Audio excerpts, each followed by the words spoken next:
السلام علیکم stories house کے پیارے دوستوں، اللہ پاک آزماتا اسی چیز سے ہے جو تمہیں بے حد پیاری ہوتی ہے، تاکہ اس چیز کے ملنے کی تڑپ تمہیں اللہ سے ملوا دے۔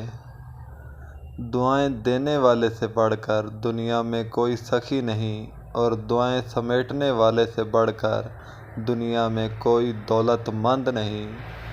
بدگمانی میں اتنی طاقت ہے کہ یہ انسان کا ذہنی سکون برباد کرنے کے ساتھ ساتھ ایک دوسرے سے جوڑے تعلق کو کچھ منٹوں میں ہڑپ کر جاتی ہے۔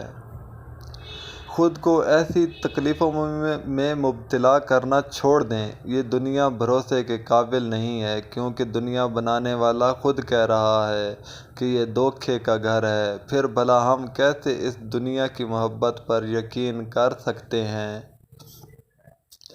تنگ دماغ لوگوں کے ساتھ مسئلہ یہ ہوتا ہے کہ ان کا منہ ہمیشہ کھلا رہتا ہے۔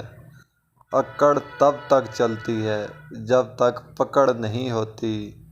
اللہ جب ناراض ہوتا ہے تو یہ سزا ضرور دیتا ہے کہ انسان کے دل سے راہ حق کا لطف اٹھا لیتا ہے، اور اس انسان کا دل مردہ ہو جاتا ہے اور وہ دین سے نکل کر دنیا داری میں مشغول ہو جاتا ہے۔ کچھ لوگ ہوائی چپل کی طرح ہوتے ہیں، ساتھ تو دیتے ہیں مگر پیچھے سے کیچڑ اچھالتے رہتے ہیں۔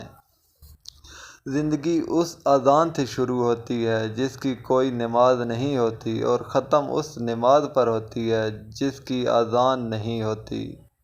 جی تو دوستوں، کیسی لگی آپ کو ویڈیو؟ اگر اچھی لگی تو لائک اور شیئر کر دیں، اور مزید ایسی ویڈیوز دیکھنے کے لیے اس چینل کو سبسکرائب کریں۔ شکریہ۔